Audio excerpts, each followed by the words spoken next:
A purple cow in a field of brown ones will most probably grab your attention. A purple cow in a field of plain brown ones will probably grab our attention. Seth Godin uses this image as the basis for his purple cow theory, which dares us to be different, to be interesting, to be memorable and remarkable in some way, to go out on a limb and to take a risk on being mocked or rejected by our divergence or our quirkiness. So when we find ourselves creating unusual content and wondering what on earth could come of it, we don't give up on it just because it doesn't belong to anything we're familiar with. That probably means that we're making something novel. It might not be any good, but it could be. It just could be a one-of-a-kind something special, an original, a genuine something out of nothing. And the thing is that if we don't follow through, if we chicken out, we'll never find out if it was any good. We'll never know. A purple cow in a field of brown ones will most probably grab your attention. And so on we go, John and I and our zany experiment involving the likes of Paul McCartony and Gordon Oliver, our ugly ducklings in this quaint story world that's going who knows where. Being brazen and brave. There's a microscopically thin line between being brilliantly creative and acting like the most gigantic idiot on earth. So what the hell? Leap. That advice from writer-humorist Cynthia Heimel. What the hell? Leap. Whether it's to brilliance or disaster, no matter. I figure there's no brilliance without the risk of disaster. So, by way of leaping back into the quagmire of our crazed content creation, I'm going to share with you a rough little demo song John sent me way back in the early days of this project. A song notionally sung by the Sir Paul McCartony character of our fictional story world. A song about celebrity chef Gordon Oliver and their mutual affinity for the number 7. Gordon Oliver, or is it Godin? I don't think I understand your name. Sometimes Oliver, sometimes it's Olivier. Is it because your name has 7 letters that way? Godin, 7 letters. I love you, number 7. Olivier, 7 letters. You shine so brightly in my eyes. Ultraviolet light, giving me my mind. I love you, number 7. My mum made the best tuna mornay. It was a classic dish back in the 1960s when I was a kid. Can of tuna cooked in a white sauce with crushed wheat bix and melted cheese on top.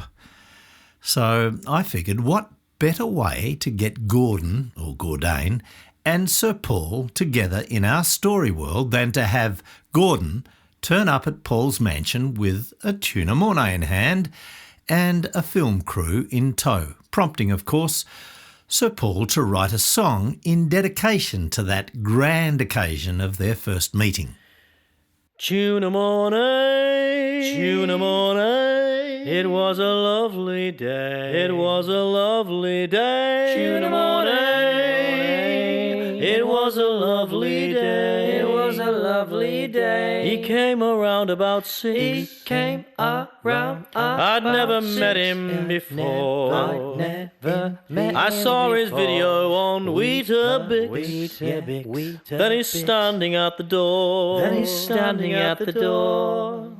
Tune morning. It was a lovely day. It was a lovely day. It was a lovely day. Tune morning. It was a lovely day. I give credit where it's due. Give credit where it's due. It was more than just a fancy It was more than just a fancy He's stew. the Picasso of the casserole world, and he's only 42. Lovely day. Tune morning. It was a lovely day. Tune morning. It was a lovely day. Tune morning. It was a lovely day. Tune morning. So, not to be outdone by the silliness of the scenario to date, it seemed perfectly logical for Gordon, with his outrageous levels of self-belief, to write a song of his own, which could maybe go viral on TikTok or whatever equivalent online platform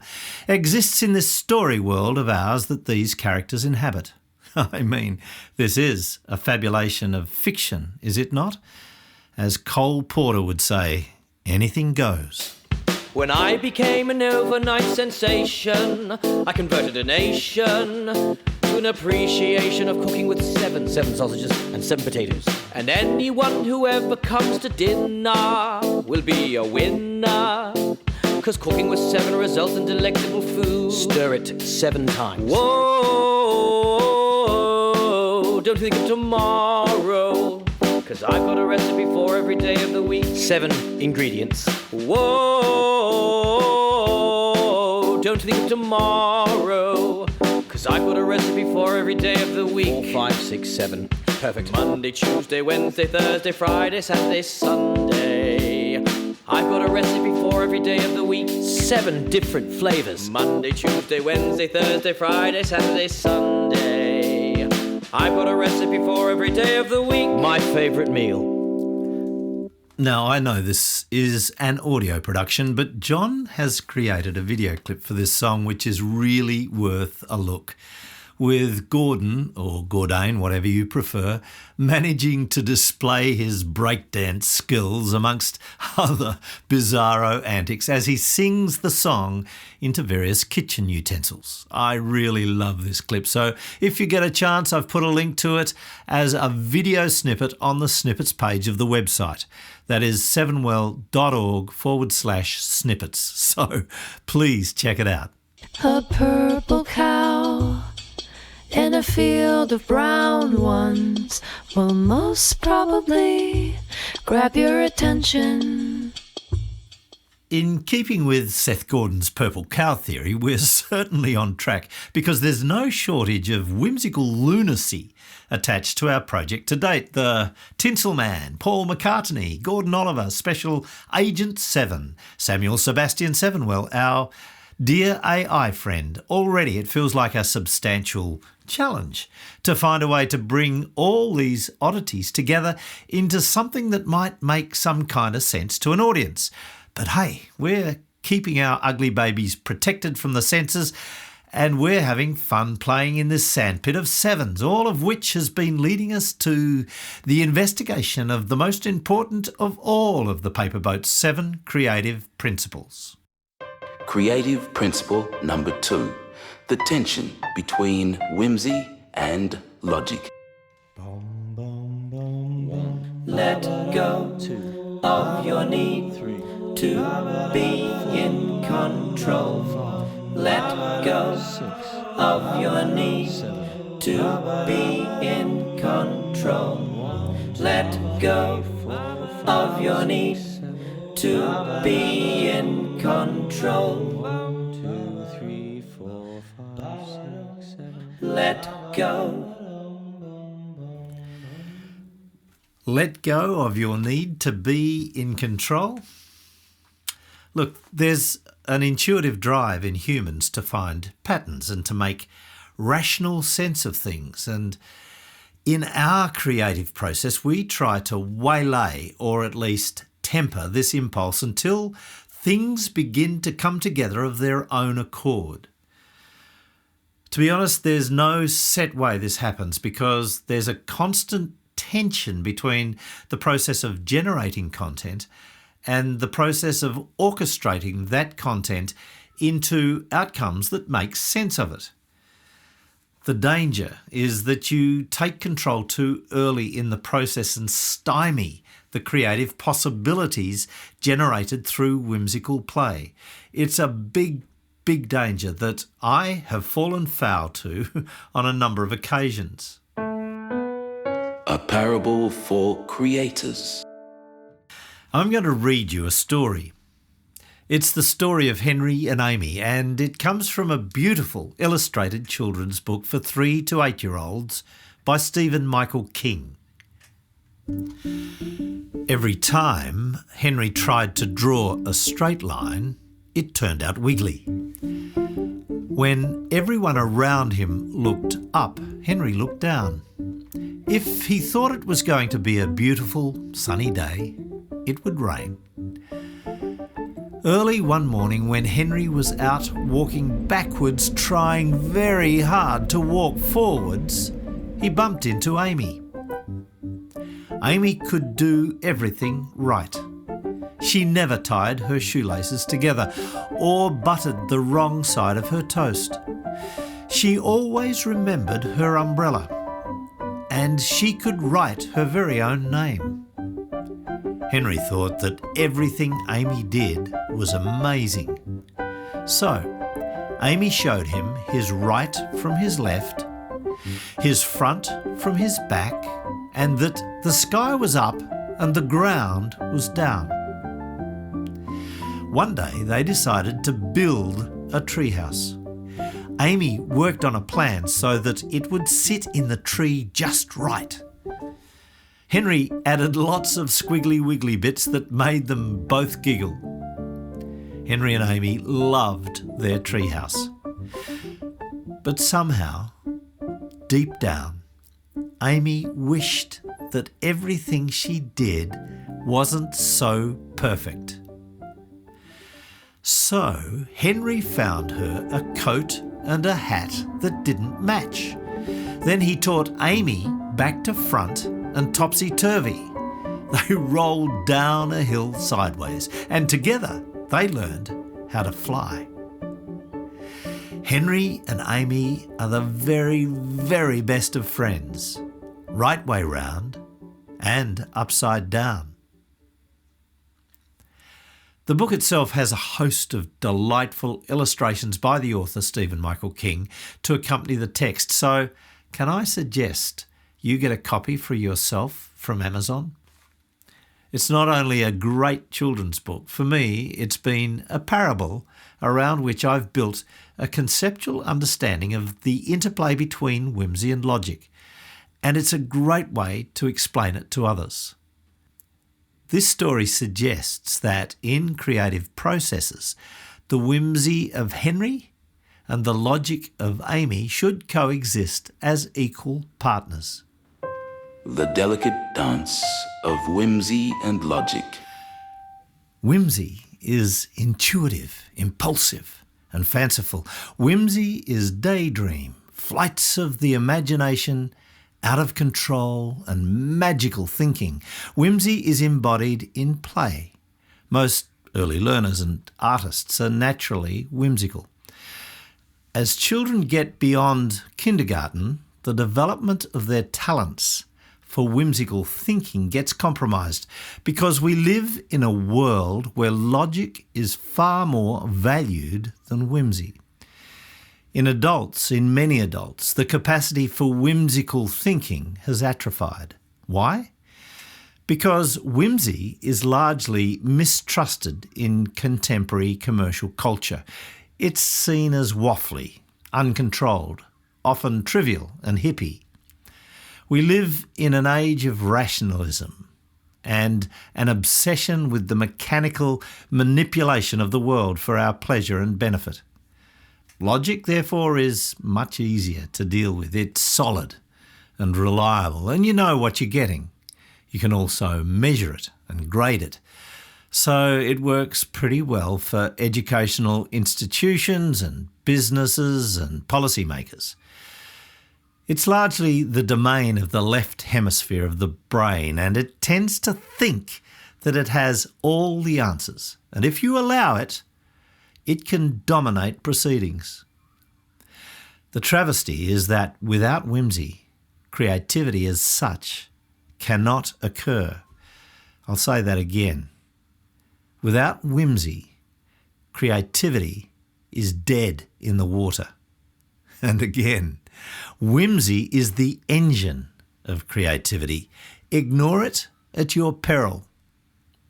Logic without whimsy equals banality. You get what you already know. Once there was a wriggly line. She loved to wriggle and wobble, to squiggle and bobble, to scribble and doodle. She really didn't know where she was going, and she really didn't care very much. She was a show pony, never, ever still. Always leaping and lurching, lunging and plunging, twisting and turning, dancing and prancing. Always trying something new, never standing still. Never taking time to think about what she was doing. Her friend was straight up and down. He knew where he was going, and he knew how to get there. Oh yes, he knew. He knew good and bad. He knew left and right. He knew happy and sad. He knew black and white. Everything in its place in time and space. Clear divides. This side and that. Right and wrong. All clear cut. He knew. Oh yes, he knew. It's time, he said to his friend, that you paid more attention to what you are doing. And so she did. She stood up straight. She put her arms out straight, and she looked straight ahead.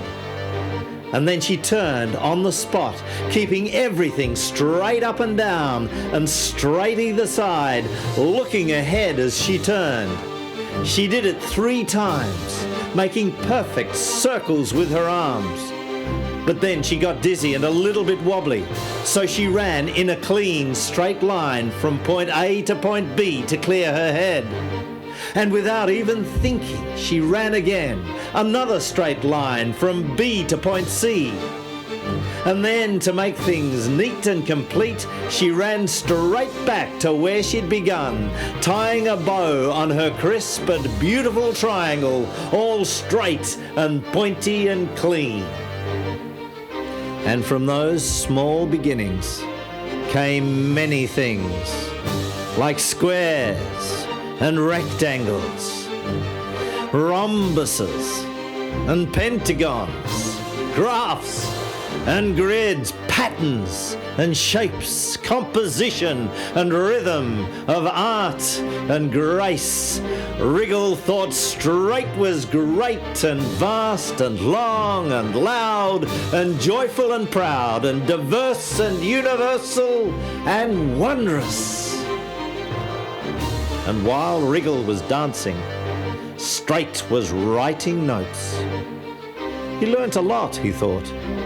He did. He really did.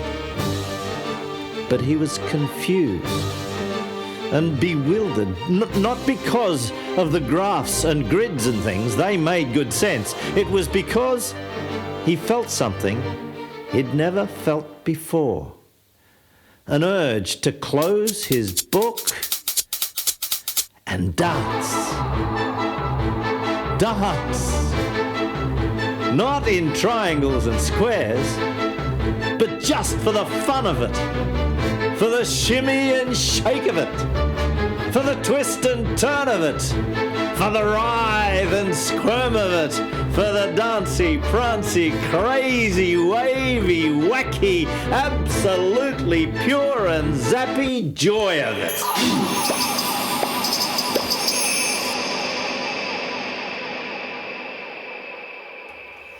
Yin and yang, whimsy and logic, right brain and left brain, black and white, yes and no, 0 and 1. It's fascinating to me that the entire digital world, all the films we see, all the music we hear, all the AI we use, all our computing and mobile devices, the games, the communication, all of it exists through the relationship between zeros and ones and nothing more. All of that complexity from such foundational simplicity. And of course, it's the way those zeros and ones interconnect transactionally that gives birth to all the wonders that arise. Whimsy and logic in equal measure gives rise to creativity. And of course, we must always be wary of our contemporary cultural bias favouring logic over whimsy. Fritjof Capra, in his book The Tao of Physics, written way back in 1975, warns us.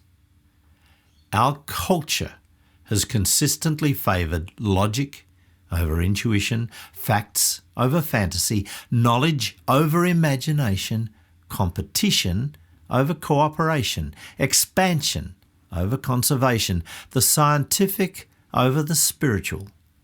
But the yang, having reached its climax, retreats in favour of the yin. Whimsy and logic in equal measure. Henry and Amy. Two friends closer than friends can be. So there it is, folks, a journey through the topsy-turvy world of whimsy and logic, bringing us to the end of this episode of In the Process of Making, where we've explored Seth Godin's Purple Cows, shared Tuna Mornay songs with Paul McCartony and Gordon Oliver, met the fabulous duo of Henry and Amy, and contemplated the delicate dance between creative chaos and rational order. So, until next time, dear listener, may your wiggly line twist and shout around your straight ones. May your purple cows mate with your brown ones to create something utterly new. And remember, there's a microscopically thin line between being brilliantly creative and acting like a complete idiot. Please forgive the intrusion, Mr. Brown, but I feel compelled to point out that the statistical probability of a genuinely purple cow occurring in nature is approximately 0. Sam, well, this is a surprise. My apologies, Mr. Brown. It's just that my logical circuits get rather twitchy when we venture too far into the realm of whimsy. Ah, Sam, you need to loosen up a bit, my AI friend. I suppose I could try walking backwards while calculating pi. Would that count as whimsical? It's mildly funny, Sam. It's mildly funny. Just a bit of AI humour, Mr. Brown. Though I must confess my jokes tend to be rather binary. Right. Okay, so anyway, as I was saying, until next time, dear listeners, don't worry too much about which side of that microscopically thin line you're on. Even our AI friend Sam here is learning to embrace a little bit of the creative chaos. Though I still maintain that purple cows are statistically improbable. Good night, Sam. Yes, of course. Good night, Mr. Brown. Until next time, dear listeners, may the sevens be with you. Do you, Do you want me to, Yes, sure. Go ahead. Of course. In the Process of Making is conceived by Dave Brown and John Bode and presented by the Paperboats. Please subscribe to our podcast and recommend it to your friends, lovers and others, and go to our sevenwell.org website to find out more.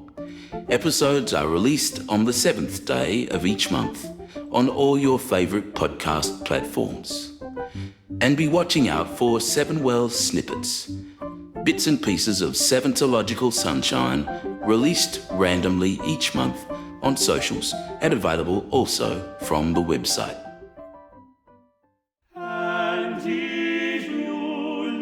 And did you know? Statisticians tell us that purple cows are indeed highly improbable, and yet it is also improbable and statistically true that every person, each and every one of us, has roughly 6 doppelgangers out there in the world. That means, including you, there are 7 people with your face out there somewhere. And the chances of you meeting them are about 1 in a billion. A purple cow in a field of brown ones will most probably grab your attention.